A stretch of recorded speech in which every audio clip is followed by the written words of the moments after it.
In solo droopy leveling, Jinho's dad wakes up from a nap and groans, asking his slave how long he was sleeping for, to which the servant informs him that he was out for 23 hours and 40 minutes, and they were ready to take him to the hospital if he hadn't woken up after 24, just as he ordered. The slave then announces the two important matters he needs to inform Myung-Han of. First, that there is a patient that has woken up from the eternal slumber, and apparently it's Jin Woo's mother. The sleepy head questions if Jin has the ability to cure the eternal slumber and asks what the second thing is, to which his slave opens the door, presenting the young lady. While the two begin their conversation, the scene shifts to Japan, and Yuri Orlov screams as he falls into a giant's mouth and gets glizzy-globbed in one horrifying gulp. Tanks fire on the monsters, blasting the giants, as helicopters unload artillery from above. Sugimoto stands below and orders his team to attack. Minoru and Kanai leap into action. Kanai plans to bling the giant, thinking it won't be able to track their movements if it can't see. However, in a flash, the giant retaliates, slashing its blade at them and forcing the S-rank hunters to dodge.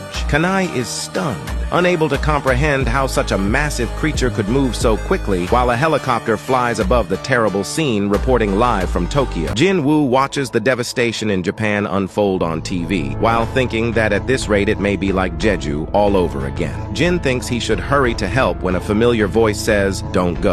Jin turns around to see his little sister telling him once more not to go. He asks her what she means, and Jinna responds that he is about to leave before looking at the floor in sad silence. However, Jin denies this while getting up and tells her that he's not going anywhere as he's been working too much lately and plans to rest a while. "Don't worry," he says, patting her on the head. Later, while sitting alone in a park, Jin Woo summons Baru, who responds calling him Your Majesty before correcting himself to Lord. The Shadow Monarch gets onto the ant for watching dramas instead of guarding Jinna before asking him how his little sister is doing. The ant responds that there is nothing wrong with her behavior, so Jin suspects she may have developed a trauma since she has never once stopped him from going except for his first raid 4 years ago. What do I do? Jin thinks while walking down the sidewalk. Just then, a vehicle pulls beside Jin Woo. He is brought to an office where he questions the purpose of his visit. CEO Yu Myung-Han of the Yujin Construction introduces himself and slides a check across the table, making it clear that he's not an arrogant man who thinks money can buy everything, especially not an S-rank hunter, but instead asks that Jin Woo considers it as a gesture of sincerity. Jin surmises that whatever he's about to say is confidential and asks the CEO what he wants to buy. Myung-Han reveals that he suffers from the same illness that afflicted Jin Woo's mother. This shocks Jin, leading him to ask if Jin Ho is aware of this. Jin Ho's father replies that aside from his physician, only 3 people, including himself, his wife, and secretary, know about this. So now it's 4, Jin says, to which the Sleepy Joe confirms. Myung-Han explains that while searching for a cure, he discovered the only person in the world to have ever recovered from the illness, and he doesn't think that it's a coincidence that the patient happens to be Jin Woo's mother. He affirms that he only wants the truth, and if Jin helps him, he'd be eternally grateful. The weight of a decision looms on Jin Woo as he thinks, today a choice has to be made.